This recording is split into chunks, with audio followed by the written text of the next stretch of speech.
Hiroshima और Nagasaki. Japan में प्राकृतिक आपदाओं जैसे भूकंप तथा सुनामी का आना बहुत आम बात है। भूगर्भीय हलचलें अक्सर होती रहती हैं। जापान निवासी उन्हें बहुत ही हल्के से लेते हैं, किंतु हिरोशिमा और नागासाकी जैसी विभीषिका को वे आज तक नहीं भुला पाए हैं।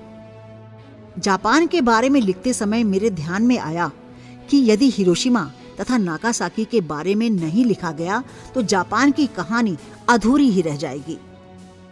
6 अगस्त 1945 को हिरोशिमा में गिरा था आग का विशाल गोला, जिसने त्राही त्राही मचा दी थी। बम गिरने के बाद चारों ओर झुलसे हुए बदन ही बदन नजर आते थे। हवाएं थम गई थी। लोग जान बचाने के लिए भाग रहे थे, पर बचकर कहां जाएंगे किसी को पता नहीं था। कुछ लोग भीषण गर्मी, जलन से बचने के लिए पानी में छलांग लगाकर वहीं समा गए थे। जहां यह गोला गिरा उसके आसपास 1 किलोमीटर क्षेत्र में जितने लोग रहते थे उनमें से 75% 24 घंटे के अंदर ही मृत्यु को प्राप्त हो गए। जिस दिन बम गिरा उसी दिन शाम होने से पहले मृतकों की गिनती 70% तक पहुंच गई थी। उस समय हिरोशिमा की कुल आबादी 3,50,000 थी।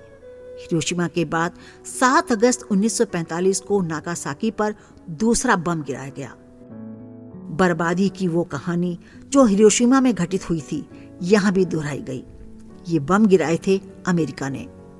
हिरोशिमा में प्रातः 7:15 पर एटम बम छोड़ा गया था।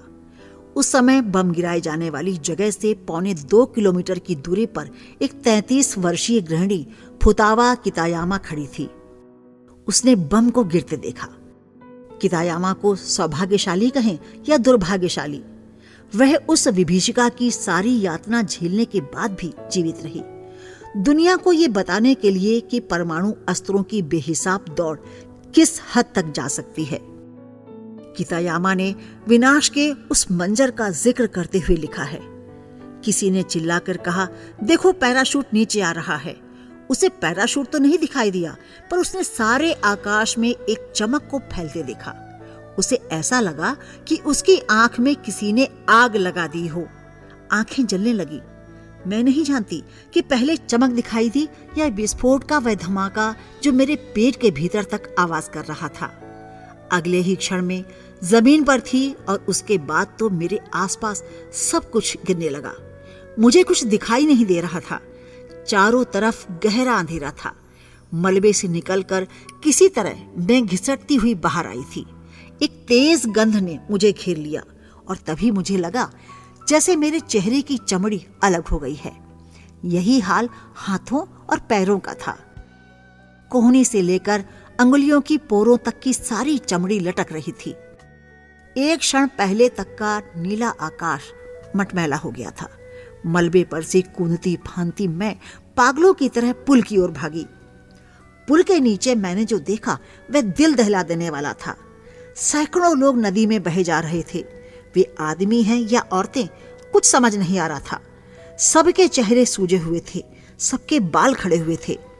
हाथों को ऊपर उठाए चिल्लाते हुए सैकड़ों लोग नदी की ओर भागे जा रहे थे। इच्छा मेरी भी हुई। मेरा सारा बदन तप रहा था। पता नहीं वह कैसी गर्मी थी कि मेरे सारे कपड़े जल गए।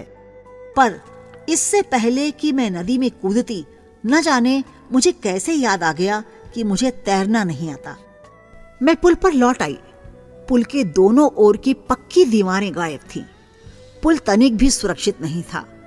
पुल के नीचे मरे हुए कुत्तों और बिल्लियों की तरह लोगों की लाशें बही जा रही थीं, लगभग नंगी लाशें। किनारे के उथले पानी में एक औरत चित पड़ी थी। उसके शरीर के कुछ हिस्से कट गए थे, खून बह रहा था। कितना भयानक था वह दृश्य। ऐसी क्रूर चीज कैसे हुई? बचपन में दादा नरक की कहानियां सुनाया करते थे। मुझे लगा कहीं नरक ही तो धरती पर नहीं आ गिरा। फिर जो मुझे याद पड़ता है वह यह है कि मैं परेड ग्राउंड में लेटी हुई थी। यहां तक पहुंचने में मुझे 2 घंटे से अधिक नहीं लगे होंगे। आकाश का अंधेरा कुछ कम तो हुआ था, पर अब भी ऐसा लग रहा था जैसे गहरे बादलों ने सूरज को ढक रखा हो। जले हुए घाव अब दर्राने लगे थे। पर ये दर्द आम जले हुए दर्द जैसा नहीं था। दर्द तो मुझे हो रहा था, पर लग रहा था दर्द शरीर का हिस्सा नहीं है, कहीं बाहर से आ रहा है। मेरे हाथों से पीला सा मवाद बह रहा था। मैं कल्पना कर सकती थी कि मेरा चेहरा कैसा दिख रहा होगा। मेरे पास ही जूनियर हाई स्कूल के अनेक बच्चे पीड़ा से फड़फड़ा रहे थे। वे बच्चे बुरी तरह से जले हुए थे। उनके चेहरे खून से भरे थे। मैं उनके लिए कुछ नहीं कर सकती थी। वे माँ माँ पुकारते हुए एक एक करके मरते गए। किसी की माँ नहीं आई। मेरी दृष्टि धुंधलाने लगी थी, पर मैं इतना अवश्य देख सकती थी कि सब तरफ आग लगी हुई थी। धीरे धीरे मेरा चेहरा कड़ा पड़ने लगा। मैंने अपने गालों और चेहरे को हौले से छुआ। मुझे लगा मेरा चेहरा दोगुने आकार का हो गया है। मेरी नजर भी कमजोर पड़ती जा रही थी। मुझे लगा जल्द ही मैं यह दुनिया छोड़ जाऊंगी, पर फिर भी मैं चलती रही।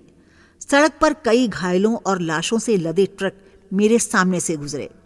सड़क के दोनों ओर असंख्य लोग प्रेत जैसे बस चले जा रहे थे। विस्फोट हिरोशिमा के 570 मीटर ऊपर हुआ था। इस बम ने न सिर्फ लाखों लोगों को मौत की नींद सुलाया, बल्कि आने वाली कई पीढ़ियों को भय और आशंका के अंधेरे में डुबो दिया। लाखों लोग मारे गए, हजारों लापता हो गए। उनमें से कितने मरे किसी को पता नहीं। आंकड़े जो बताए गए वह कितने सच्चे थे यह कोई नहीं कह सकता था। इस विस्फोट से जो गर्मी या ताप निकला वह सूरज की गर्मी से 20 गुना ज्यादा था। तेज तूफानी हवाएं चल रही थी। वातावरण काले धुएं से भर गया था। पूरे 6 घंटे हिरोशिमा इसी विभीषिका की गिरफ्त में रहा। बम फटने की जगह से 2 किलोमीटर दूरी तक कुछ ऐसा नहीं बचा था जो जला ना हो। बच्चे, बूढ़े और जवान चारों ओर चीखे ही चीखे। आग ने सब कुछ जलाकर खाक कर दिया था। चारों तरफ रेडियोधर्मी तैलीय द्रव्य की जैसे वर्षा हो रही थी। उसके तत्कालिक प्रभाव तो हुए ही, दूरगामी परिणाम भी हुए। जो बच्चे जानलेवा बीमारियों से ग्रस्त हो गए थे, धीरे धीरे वे भी मौत के आगोश में जा रहे थे।